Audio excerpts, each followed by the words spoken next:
What if the world's most fearless movie director had a secret list of actors he can't stand? This isn't just a story about scripts, lights, and cameras. It's a story about revenge, anger, and never working together again. Quentin Tarantino is known for writing films full of bold, sharp characters. But behind the scenes, his real drama wasn't on paper. It was personal. There were fights, there were insults, there were moments so intense, entire films nearly fell apart. Over the years, Tarantino worked with some of the biggest names in Hollywood, but not all of them stayed in his good graces. Some pushed too far, some talked back, and some made him snap. So who are the 5 actors Tarantino refuses to work with again? And which one fight almost ended a movie forever? If you love Tarantino movies, you'll want to know who's been erased from his call sheet and why.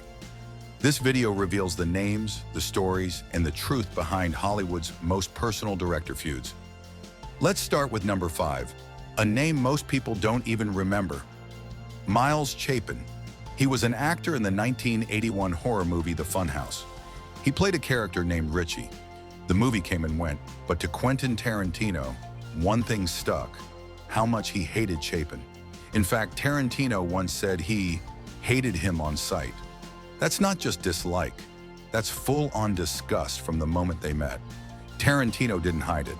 In interviews, he called Chapen a little shitheel and said the only reason his performance worked in the film was because he was naturally awful.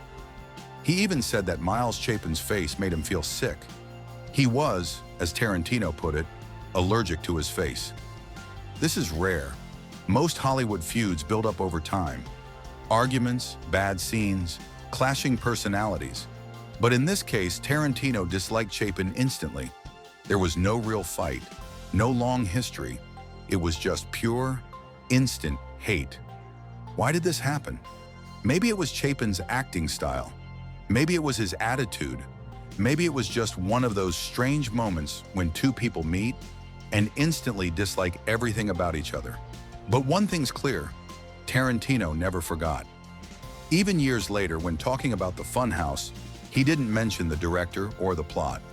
He only talked about how much he hated one actor, Miles Chapen. That's the power of personal dislike in Hollywood. It sticks. And for someone like Tarantino, whose entire career is built on strong opinions and bold choices, let's go to the actor who made Tarantino's temper explode. Reservoir Dogs, he had a dream cast. One of those actors was Lawrence Tierney, Dr. Lawrence Tierney. When Quentin Tarantino was making his first big movie, a tough old-school actor who played Joe Cabot, the leader of the group. At first, Tarantino thought Tierney would be perfect. He looked the part. He had the voice. He had the right kind of energy. But it didn't take long for things to fall apart. Tarantino later said Tierney was a complete lunatic. That's not just a bad day on set. That means every day was a disaster. Tierney didn't listen to direction. He argued with people. He made scenes difficult. At one point, fights broke out on set, not between characters, between the real people making the movie. After just 1 week, Tarantino had enough. He fired Tierney. That's not an easy choice, especially for a first-time director. But Tarantino couldn't take it anymore. He said Tierney was slowing everything down and making everyone miserable. Here's how bad it was. When Tierney left, the crew clapped. Think about that. The people working behind the scenes, lighting, sound, cameras, they were so relieved to see him go, they actually cheered. It's wild to think about, because Tierney could have become a Tarantino legend. He had that classic gangster look. He had history in Hollywood. He even stayed in the movie. They used footage they had already filmed. But the dream of working together was dead. Tarantino called him a cautionary tale. Someone who had the talent but couldn't handle the job. Someone who blew their chance. So what happens when Tarantino's rage goes from the director's chair to the red carpet? Let's look at the actor who made him lose control live, on stage. 3. George Clooney. It's one thing to argue behind the scenes. It's another to attack someone in public. That's exactly what Quentin Tarantino did when he took a shot at George Clooney. Tarantino once said Clooney wasn't a real movie star. Not a good actor. Not for my movies. He said Clooney didn't have that true star quality. And even worse, He said Clooney was irrelevant after the year 2000. For most people in Hollywood, this would be career suicide. George Clooney is one of the most famous and respected names in the business. He's won Oscars, directed films, raised millions for causes, and built a huge fan base. But Tarantino didn't care. He didn't just think Clooney was wrong for his movies. He acted like Clooney didn't matter at all. And Clooney wasn't going to stay silent. When someone told him about Tarantino's comments, Clooney fired back. His response? Tell Tarantino to fuck off. Clooney didn't like being dismissed by someone who built his whole career on loud opinions and violent scripts. And Tarantino clearly didn't think Clooney deserved to be in his world. The two had worked together once before, in From Dusk Till Dawn. This moment showed something important about Tarantino. He doesn't just clash with actors over scenes or performances. He takes things personally, very personally. He has a clear idea of what a movie star should be, and he doesn't care if the world disagrees. But what happens when Tarantino's anger doesn't go toward an actor, but toward a legend? Not someone alive to fight back, not someone on set to argue with, someone long gone, but still powerful in film history. What happens when Tarantino picks a fight with a dead icon? And not just any icon. Someone many believe is the greatest filmmaker of all time. 2. Bruce Lee. In 2019, Quentin Tarantino made a movie called Once Upon a Time in Hollywood.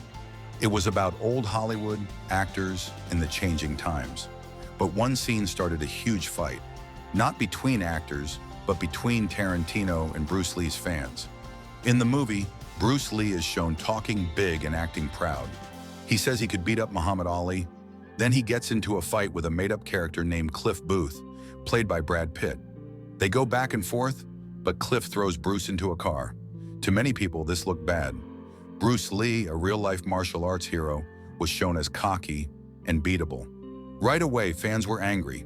Many said Tarantino was being unfair. They said Bruce Lee was not like that. He was smart, respectful, and strong. Even Bruce Lee's daughter, Shannon Lee, spoke out.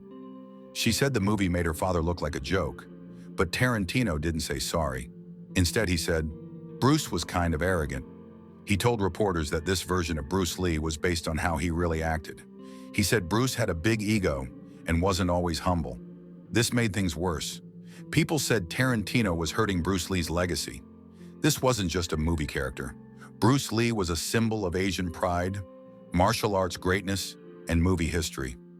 Making him look foolish felt like disrespect, even after death. Still, Tarantino didn't back down. He stood by what he made. He said it was his film, and he could show people how he wanted. He told fans that Cliff Booth beating Bruce Lee was just part of the story, not real life. But for many, it didn't matter. The damage was done. This controversy showed another side of Tarantino. He doesn't just have strong opinions. He's willing to rewrite legends if it fits his story. And if people get upset, he'll argue his side instead of changing his mind. That's rare in Hollywood. Most directors avoid this kind of heat, but Tarantino seems to invite it. He likes being bold. He likes being different. And he doesn't care if fans or even families push back. This fight wasn't just about a scene. It was about respect, legacy, and who gets to tell the story. It left many asking, did Tarantino cross the line? Or was he just being honest? But this drama raises another question. What about the people who never even got the chance to work with Tarantino? Not because they said no, but because he said no first. People talk about Tarantino's feuds with actors he's worked with. But what if some stars never got cast? Because Tarantino blacklisted them before the camera ever rolled. Finally, number 1, Steven Seagull is a name many people know. He made a lot of action movies in the 1990s. He played tough guys who fought hard and never lost. But one person never wanted anything to do with him, Quentin Tarantino. Tarantino never cast Seagull in a movie, not even for a small role. But it wasn't just because of acting, it was personal. Tarantino believed that Seagull was dangerous on set. He heard stories from stuntmen who said Seagull hit too hard during scenes. Stunt performers said he didn't follow the rules and hurt people. Some said Seagull thought he was really a fighter, not just an actor playing one.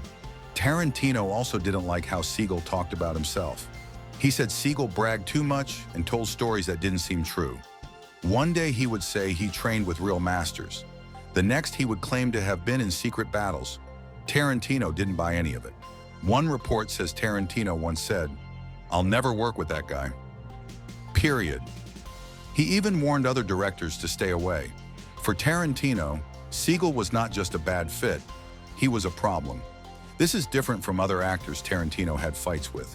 Those actors at least got the chance to work with him. They showed up, they acted. Sometimes it went wrong, but they were part of the story. Seagull never even got close. He wasn't rejected after trying, he was blocked before he could start. In Hollywood, people talk. When someone like Tarantino decides a person is too risky, that message spreads fast. Seagull may never have heard it out loud, but he probably felt it. Over time, his movie roles became fewer and smaller. It wasn't just about one actor or one movie. It was about trust, respect, and control. Tarantino likes things his way. He writes the words, he plans every shot, and he expects actors to follow the rules, on screen and off. So when he sees someone like Seagull, who breaks rules and hurts people, he doesn't try to fix it. He shuts the door completely. Now here's the question. What do all these feuds have in common? They're not just about actors or egos. They all reveal something deeper. Tarantino's fear of chaos. He doesn't fear bad acting. He fears losing control. And maybe deep down, that's what connects every grudge he holds. The real reason behind all these fights? Each actor broke one silent rule. Never challenge Tarantino's control. He doesn't fear bad acting.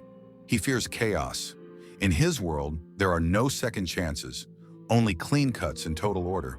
Behind every famous Tarantino movie is a list of burned bridges. He believes great movies need strong control, and he defends that with everything. Like, share, and subscribe, and comment. Which actor do you think should never work with Tarantino?